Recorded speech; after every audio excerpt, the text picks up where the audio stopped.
The following program is presented by the Metropolitan Library Service Agency.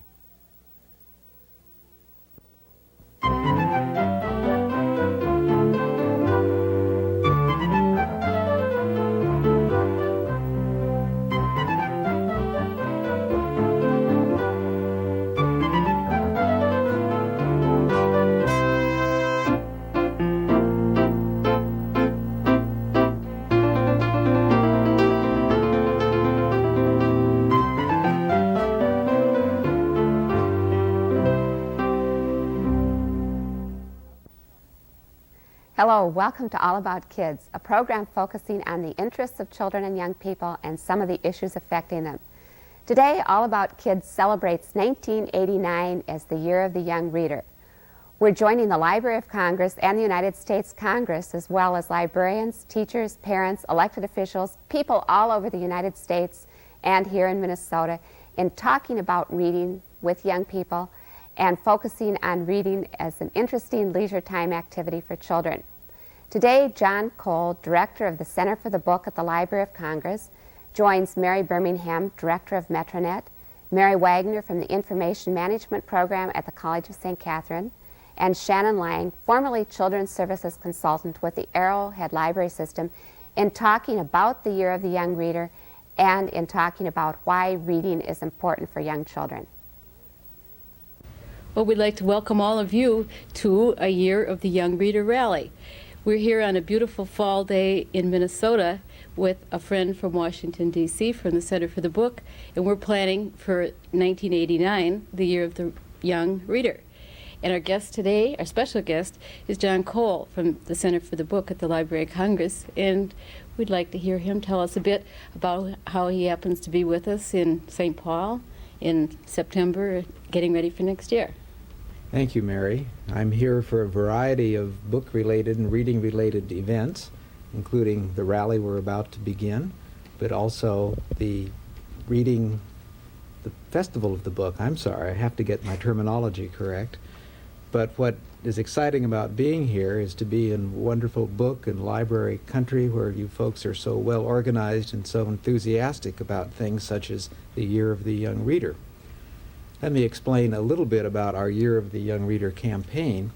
It's a national campaign that was initiated by the Library of Congress to try to get parents, teachers, families, librarians together to focus under this umbrella theme, to focus on the importance of books and reading for kids. And our definition of children in the Year of the Young Reader is from birth through high school. It's a opportunity, we think, for libraries, for teachers, for schools around the country to focus on the importance, the joy, the gift of reading for our young people. And I'm very excited about being here and enthused about seeing what's happening here in Minneapolis, St. Paul, in the state of Minnesota. Well, we're anxious to hear more about what you're doing in Washington, too, because we're getting organized here and we keep hearing major national campaigns that we probably should know about in this region. Well, one of the things we're trying to do in the sense of this being a partnership would be to do certain things at the national level, like get the Congress to approve a resolution, which it's about to approve, I believe, declaring officially 1989 to be the Year of the Young Reader, because as we know, having that hook, I think, will help encourage attention and programming for the Year of the Young Reader. And I'm happy to be able to say that the U.S. Senate has done their bit. I think the House will, and we fully expect President Reagan, as one of his probably last acts, to declare 1989 to be the Year of the Young Reader. We also are planning a National Young Readers Day, which is November 15th, 1989.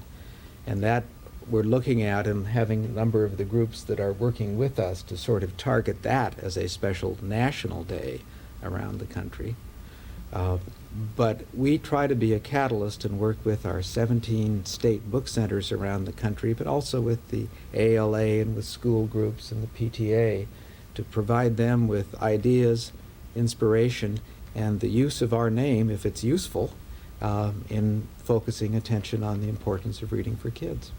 That's where the fun of it is, I think, in all these different groups picking up on a common theme and promoting it in sort of unified sort of way.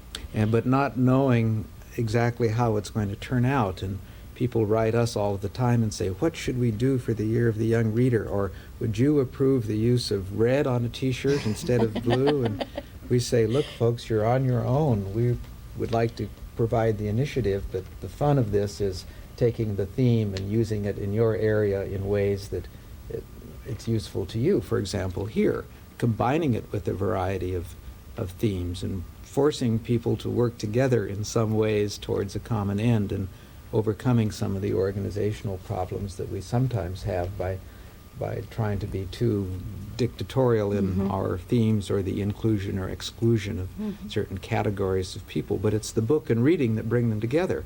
And the fun part of having national themes and then not caring too much how they're carried out is the encouragement of local initiative and flexibility and the fun that comes out of it. What kind of ideas have you heard other people around the country are going to be doing that might give us some ideas here of the kinds of things that we could Do you know be about putting Baby together? New Year?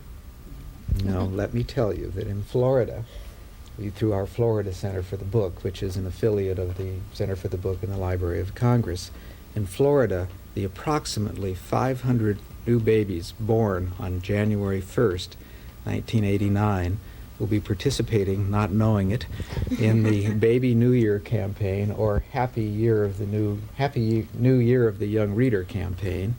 They will all receive, the babies and the mothers, a kit which includes a tiny t-shirt, Read to Me t-shirt for the baby, a Year of the Young Reader t-shirt for the mother, a book for the baby, a book for the mother, such as Jim Trelease's book, and then a toy, depending on which toy company is going to come through with the donation of the toy. And this will be a special package for every baby born in Florida the first day of the Year of the Young Reader, to be repeated with a presentation on November 15th. And this has been funded now by the variety of private donors and the state library for the state of Florida. And I think it's a special idea and one that... That's wonderful. We could do something with parkas, perhaps, with babies born in Right. Minnesota on the 1st of January. That's right. Any We have an international dimension, too. I just want to Yeah. mention, because it's been on my mind for the last couple of days, because we're trying to figure out which books will be chosen for the exhibit with the Soviet Union. There's going to be a Year of the Young Reader U.S. Year of the Young Reader initiative with the Soviet Union. It's going to have two elements. One is an exchange of book exhibits of children's books. 500 U.S. books will travel to 3 cities in the Soviet Union. 500 Soviet books will travel to, right now it appears to be 3 cities in this country. But also, in a sense, what's really innovative is a joint publishing program where the Soviets will publish 10 U.S. children's books not heretofore translated or published or made available in the Soviet Union, and we will publish from a publisher yet to be selected 10 Soviet children's books, which will be sold in bookstores here in this country. So that's a nice twist on this that came from really Dr. Billington, who was our new Librarian of Congress, who is a scholar and a student of Soviet society. I'll give you an idea how ideas filter down unbeknownst to you. We've been working on something similar here in that 1990 will be a Minnesota USSR event, and a year-long event. And we've been trying to figure out how we could do something during the Year of the Young Reader that would be building into that. So we would perhaps be picking Minnesota authors' books or illustrators' books to be shared with our sister cities in Russia during the 1990. Well, we So should talk we're about on. this before long. Maybe we can bring Yeah. the exhibit up in this area. Right. No promises, but let's see what we can do. Good. Another idea is in the Southern California Year of the Young Reader Committee is having a fundraiser on October the 2nd at the Pasadena Public Library. They're closing the library all afternoon for this. And it's a combination art auction. They've gotten one of the local art galleries to donate works of art which will be sold to benefit the Year of the Young Reader, and of course a book sale. But they're making quite an event of it, and I just learned on the phone that they have sent out over 15,000 printed invitations to this. Oh. And they're expecting to get quite a crowd and to use this. And they're will be a rally attached to this, of course, but basically it's a fundraiser to get them money for some of their other projects.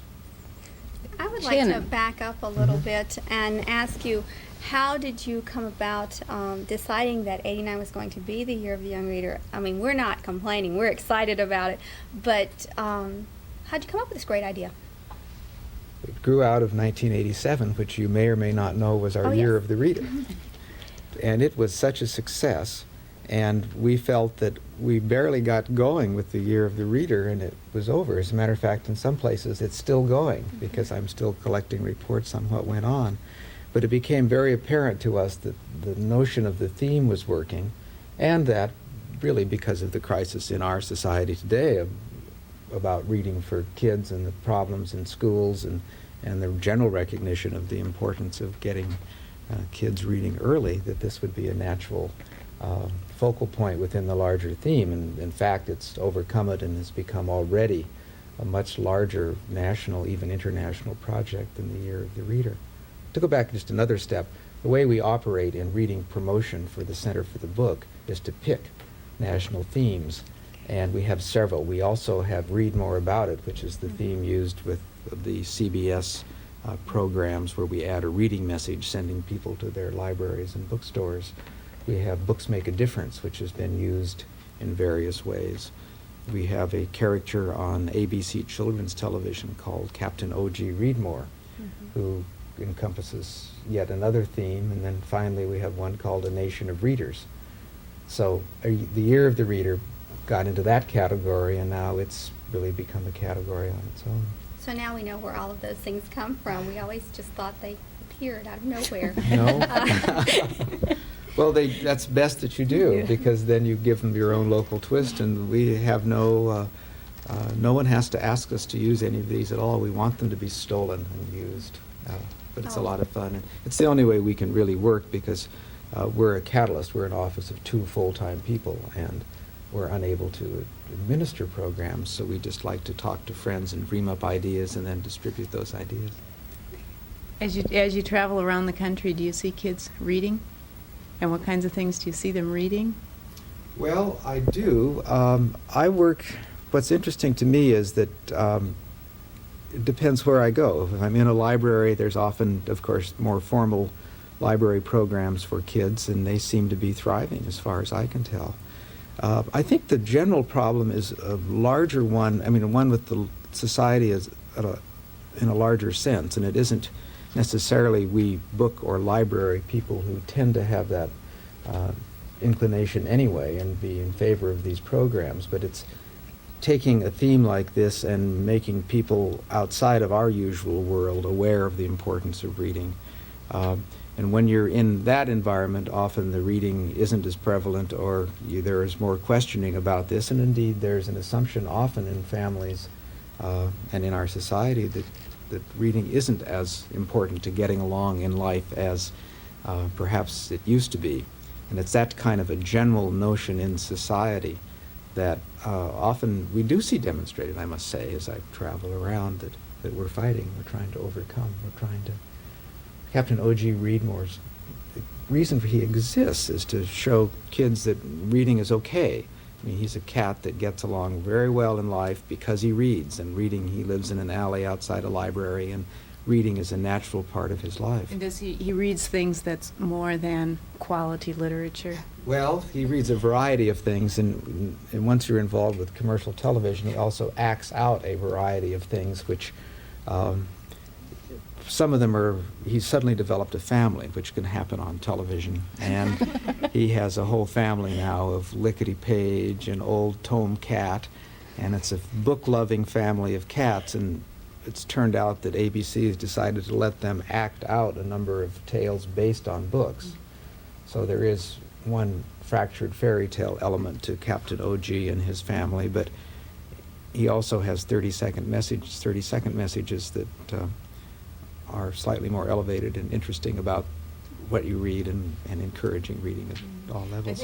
I just think that that's one of the one of the points of discussion among people who deal with reading and children is, should it be quality reading, or is just the fact that they're reading enough? And that's what we encourage, is reading cereal boxes as well as reading books from the library, or should we just push and concentrate on, you should go to the library and read these books, which we all know are good because professional people have made those selections for us. Librarians have argued about that for over a century, you know, but there's an analogy, actually, with our use of television and the use of other media to encourage people to go to libraries or bookstores, and we believe in that, and that's why we are into television and into using radio. I mean, I would like to use much more radio, or to encourage. We had a conference once called Radio and Reading to try to see what was going on in this country now on radio, and to try to just encourage more of that.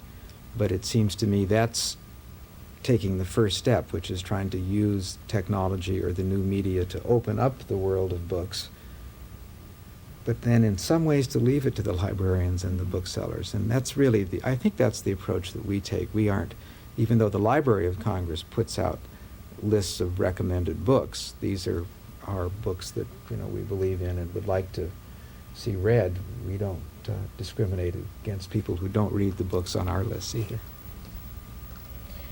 I noticed that you're going to make it very easy for us by having a brochure that gives us lots of ideas, and a bibliography for information for parents on reading aloud and those kinds of things.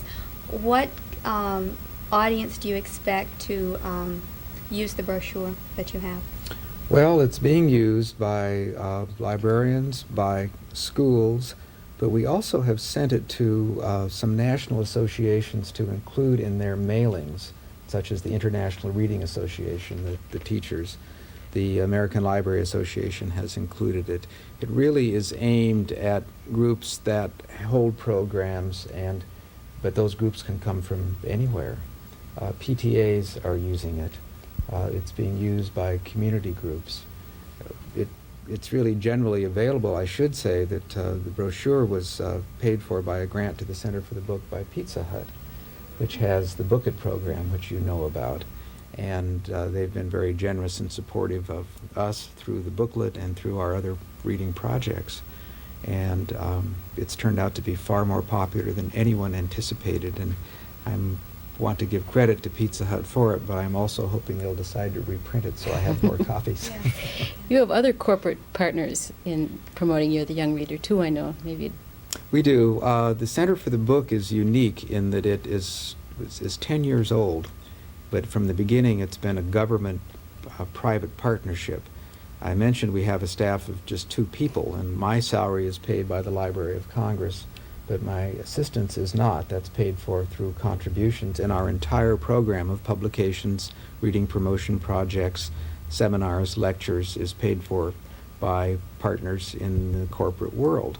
And we have support from the publishing community, but also from food companies such as Pizza Hut, from the television networks, which do these projects for us gratis on their own to be associated with us, and also a number of individuals who love books. I've not talked at all about our whole component of symposia and lectures and publications for book lovers. We have lectures on book collecting, on the history of books, on the importance of books and reading, and have quite a scholarly publication series going too. And a number of book collectors contribute to us. We have a little program called Companion of the Book, and for $1,000 a year to the Center for the Book for projects, you become one of our companions, and we're lucky enough to have a number of corporate and individual companions, all tax deductible. But the same idea is used throughout the country, and all of the state centers and other people we work with have partnerships with companies. And I have found, frankly, that the Library of Congress's role in this, simply by I write many, many letters of endorsement to corporations or to foundations in support of applications from other libraries, because that name helps at the local level. The local groups get money, and I think that's a very appropriate thing for the way for the Library of Congress to operate, to help others get money for their own programs and projects, and that's how we do it. We have a lot of projects going on here that Yes. we'd like to tell you more I'd like to about. know more about As a them. matter of fact, we don't have any more time on our TV portion, but we have a rally to go to now. And during that rally, we'll tell you more about what we're planning in the Twin Cities and in Minnesota. And we hope that we will be back to see us in action next year during the Year of the Young Reader. I thank you very much. Thank you, Shannon and Mary. Thank you.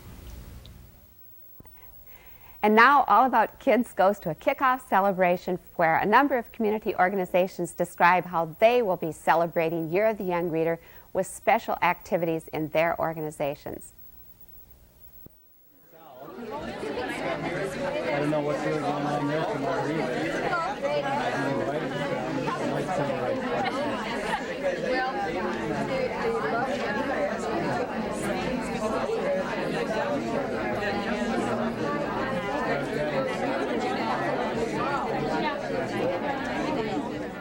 MEMO is the Minnesota Educational Media Organization, and it has as a thrust this next year giving emphasis to the area of literature.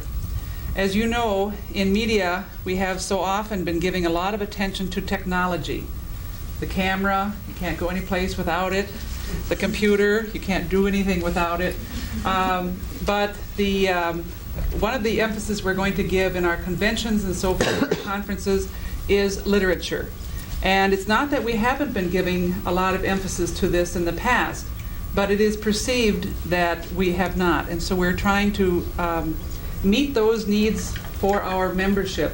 I believe that this is the time of overlapping themes.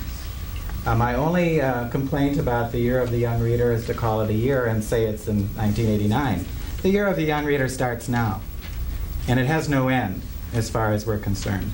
In Minnesota, we think we began this process probably around January of 1988, when it occurred to some of us that Secretary of Education Bennett was saying that the best gift that anyone can give their child is a library card and the use of that library card. And so we talked about what advantage that we might make of that in Minnesota. And it also appeared to me and to the rest of us that since the American Library Association was going to stand behind this campaign for a couple years, that we could get a lot of mileage out of it. And suddenly it dawned on us that the promotion to sign up every child in the United States and every child in Minnesota would coincide with a new law.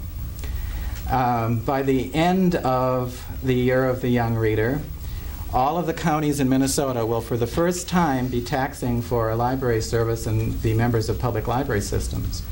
So in Minnesota, it's real to talk about every child having a library card and every child having library service. And so that's how we've pitched our campaign in Minnesota. And we've used that time as a lead-in to 1989 as the Year of the Young Reader. And then we ought to look to 1990 when we're all going to celebrate Minnesota. That's coming to us, a statewide campaign.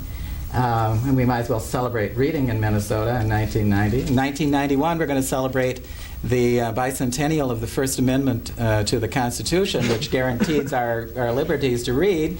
And in 1992, we're going to celebrate the 500th anniversary of the discovery of America by Columbus. And that's as far as I've thought. But we know that there's always something that we can pick up and we can fuse together and we can take advantage of. I was on a committee, Year of the Young Reader committee, to develop a marketing plan for this next year.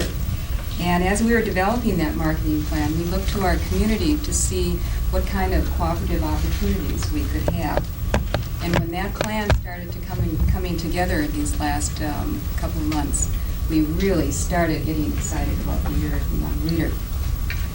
Our strategies included working with the schools, with child care providers and the Greater Minneapolis Daycare Association, and with children and families who use our 15 city libraries. In response to the national thrust on literacy, the Greater Minneapolis Girl Scout Council developed a literacy patch. And if any of you have been involved with Boy Scouting or Girl Scouting, I'm sure you're familiar with the little badges that the kids have earned. Well, the patches are something that are available through the local councils that they can develop themselves. And so we have developed the requirements for a literacy patch. We did a takeoff from the National Library symbol, which in itself signifies really an individual only reading to themselves or itself. Now, interjecting the young child, we have put a child by another color sitting in the lap of the national symbol. And now the posture of the head of the logo now is downward, paying attention to the child, and also we have created an open book rather than a very closed book that you'll see if you look at the logo very carefully. Also, on the part of this here is a calendar. And the idea of this calendar here is that we want the adults to pledge to read to a child 15 minutes each and every day. And this is a tear-off little calendar that we want them to, say, put on the refrigerator. And on that particular calendar, we have incorporated the national logo, and that is of the Year of the Young Reader, the open book, and the pages. One part of our plans we're especially excited about. We're having a Year of the Young Reader reading fair at the Minneapolis Head Start Center, which serves over 700 at-risk children and has 1,500 families on the waiting list.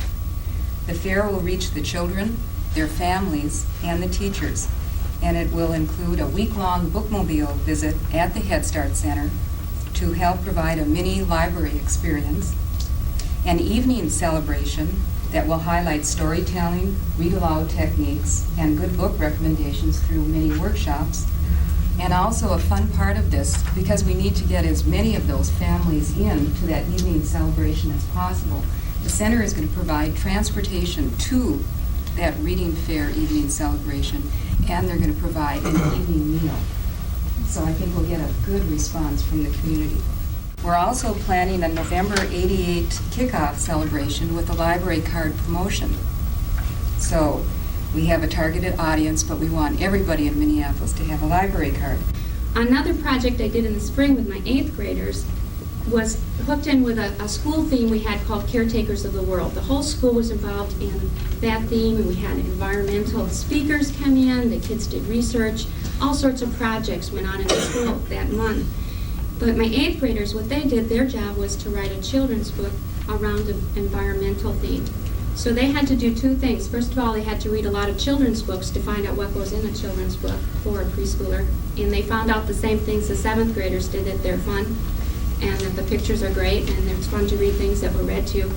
And then in addition to that, they had to do research on an environmental issue. So they had to go read about saving the whales or the eagles that were becoming extinct. So they had to do research on that, and then they had to put the two things together. To make a children's book about an environmental issue and tone it down to the level of a preschooler. And these are a couple samples. This is one called Buffy the Buffalo.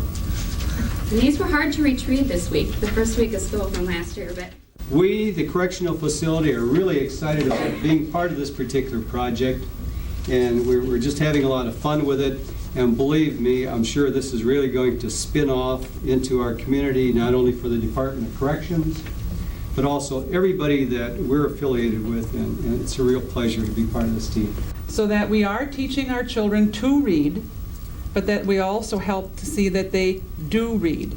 Because I believe, as Mark Twain says, the person who does not read has nothing over the person who cannot read.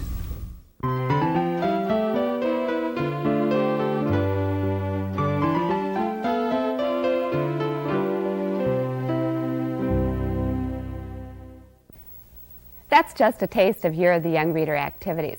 But remember, when you're interested in books, in reading, and especially children, every year can be the Year of the Young Reader. Thanks for joining us on All About Kids. Please tune in again.